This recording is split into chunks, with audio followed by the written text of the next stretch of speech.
5 തലമുറകളായി നിങ്ങൾക്കൊപ്പം PRS hospital. അവസാനം നിരവധി മാസങ്ങൾക്ക് ശേഷം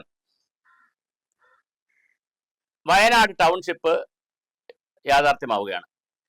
വയനാട് ദുരന്തമുണ്ടായി. ന്യൂസ് 18 ഉൾപ്പെടെയുള്ള വിവിധ ചാനലുകളിൽ ഞാൻ അതിഥിയായി പോയിരുന്നു, ഗസ്റ്റായി പോയിരുന്നു.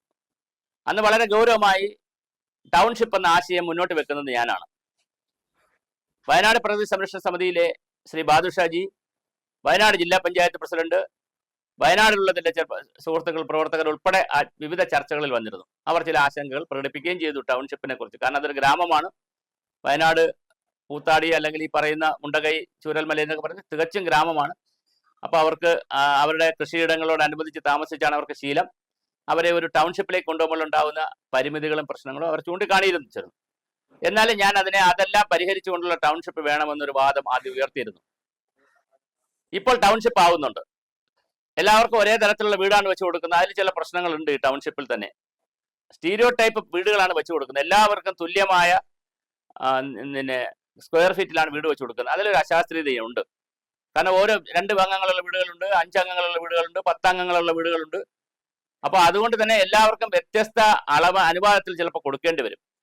5 സെന്റ് നഷ്ടപ്പെട്ടവരുണ്ട്, 10 സെന്റ് നഷ്ടപ്പെട്ടവരുണ്ട്, 5 ഏക്കർ നഷ്ടപ്പെട്ടവരുണ്ട്. അവരെ എങ്ങനെയാണ് നമുക്ക് കോമ്പൻസേറ്റ് ചെയ്ത് കൊടുക്കുക?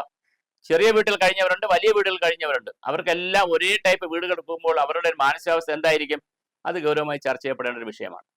അതുപോലെ തന്നെ ഇവരിപ്പോൾ താമസിക്കുന്ന ടൗൺഷിപ്പിനകത്ത് സ്റ്റേഡിയം കൊണ്ടുവരും, കളിസ്ഥലം കൊണ്ടുവരും, അതുപോലെ തന്നെ പാർക്ക് കൊണ്ടുവരും, നീന്തൽക്കുളം കൊണ്ടുവരും, ടെന്നീസ് ക്ലബ്ബ് കൊണ്ടുവരും എന്നങ്ങനെ പല കാര്യങ്ങളും പറയുന്നുണ്ട്.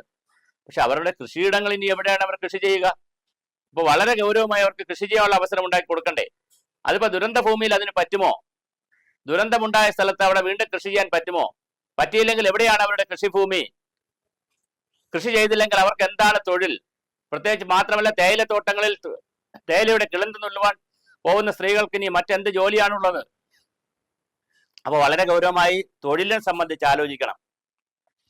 വീട് വെച്ച് കൊടുത്തത് കൊണ്ടോ മറ്റ് കളിസ്ഥലവും മറ്റ് സൗകര്യങ്ങളും ഒരുക്കി കൊടുത്തുകൊണ്ട് മാത്രം തീരുന്നതല്ല വയനാടിലെ ചർച്ചയും വയനാടിലെ പ്രശ്നങ്ങളും. കേന്ദ്ര ഗവൺമെന്റ് ഇപ്പോൾ ബാങ്കിന്റെ വായ്പ എഴുതിത്തള്ളാൻ കഴിയില്ല എന്ന് പറയുന്നു. അത് പരമാവധി തിരിച്ചാലോചിക്കേണ്ട. ബാങ്കിന്റെ വായ്പ എഴുതിത്തള്ളാൻ കഴിയുമെങ്കിൽ എഴുതിത്തള്ളേണ്ടതാണ്.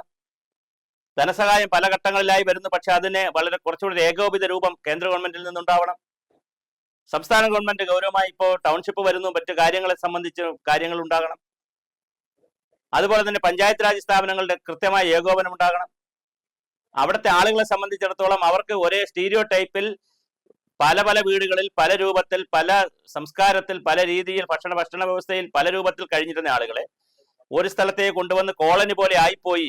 നമ്മൾ ഹരിജൻ കോളനികളും പട്ടികജാതി പട്ടികവർഗ കോളനികളും അതുപോലെയുള്ള മറ്റ് കോളനികളൊക്കെ സൃഷ്ടിച്ച്, ചേരികളും ചെങ്കൽച്ചൂള പോലുള്ള ചേരി പ്രദേശങ്ങളൊക്കെ സൃഷ്ടിച്ച് മനുഷ്യരെ വേറെ രൂപത്തിലേക്ക് മാറ്റുന്ന രീതിയിലായി പോകരുത് ടൗൺഷിപ്പ് എന്നുള്ളത് വലിയൊരു പ്രശ്നമാണ്. അതൊരു ആശങ്കയാണ്.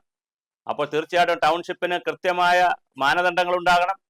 അവർ ഒരു സ്റ്റീരിയോ ടൈപ്പായിട്ടുള്ള വാർപ്പ് മാതൃകയിൽ എല്ലാവർക്കും ഒരേ ടൈപ്പിൽ വീട് കൊടുക്കുന്നതിന്റെ സാങ്കത്യം ചർച്ച ചെയ്യപ്പെടേണ്ടതുണ്ട്. കൃഷിഭൂമി എങ്ങനെയാണെന്നുള്ള വിഷയമുണ്ട്. അവരുടെ തൊഴിൽ എന്താണെന്നുള്ളത് വിഷയമാണ്. ആ തരത്തിൽ വ്യത്യസ്തങ്ങളായ വിവിധ വിഷയങ്ങൾ കൂടി വയനാട് പാക്കേജിന്റെ ഭാഗമായി അല്ലെങ്കിൽ മുണ്ടകൈ ചൂരൽമലയുടെ ടൗൺഷിപ്പിന്റെ ഭാഗമായി ചർച്ച ചെയ്യപ്പെടണം. അപ്പൊ അത്തരം കാര്യങ്ങൾ കൂടി ചർച്ച ചെയ്യുമ്പോഴാണ് അവിടുത്തെ പുനരധിവാസം സമ്പൂർണ്ണമാകുന്നത്. വീട് വെച്ചു കൊടുത്തത് കൊണ്ടോ വീട്ടുകാർക്ക് കുറച്ച് സാമ്പത്തിക സഹായം കൊടുത്തുകൊണ്ട് മാത്രം തീരുന്നതല്ല. അടിസ്ഥാന സൗകര്യങ്ങൾ ഉണ്ടാക്കി കൊടുത്തതുകൊണ്ട് മാത്രം തീരുന്നതല്ല. അവരുടെ തൊഴിൽ, അവരുടെ വിദ്യാഭ്യാസം, അവരുടെ ആരോഗ്യ കാര്യങ്ങൾ, മറ്റെല്ലാ കാര്യങ്ങളും നോക്കപ്പെടേണ്ടതുണ്ട്. അതുപോലെ ഞാൻ സൂചിപ്പിച്ചതുപോലെ വ്യത്യസ്ത തോതിലായിരുന്നു അവർക്ക് കൃഷിഭൂമി ഉണ്ടായിരുന്നത്. അവരെ എങ്ങനെയാണ് കോമ്പൻസേറ്റ് ചെയ്യുക? ഇതുകൊണ്ട് അവർക്ക് ഓരോരുത്തർക്കും എന്ത് സഹായമാണ് കൊടുക്കാൻ പോകുന്നതെന്ന് സർക്കാർ ഗൗരവമായി ചർച്ച ചെയ്യുകയും അതിനനുസരിച്ചുള്ള ഒരു പാറ്റേൺ അവിടെ കൊണ്ടുവരികയും ചെയ്തില്ലെങ്കിൽ ഇത് കേവലം ഒരു കോളനിവൽക്കരണം പോലെ ആയി പോകാൻ സാധ്യതയുണ്ട്. ടൗൺഷിപ്പ് അങ്ങനെ ആകാതിരിക്കട്ടെ.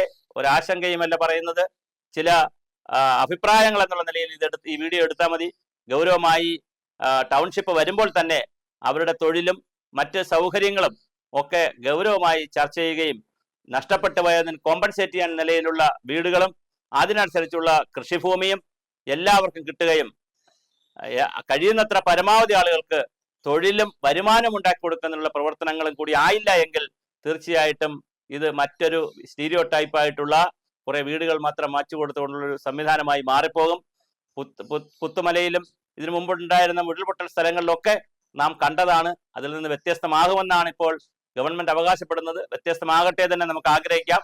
അപ്പോഴും ഞാൻ ഈ പറഞ്ഞ വിഷയങ്ങൾ കൂടി ഗൗരവമായി ചർച്ച ചെയ്യപ്പെടേണ്ടതുണ്ട്.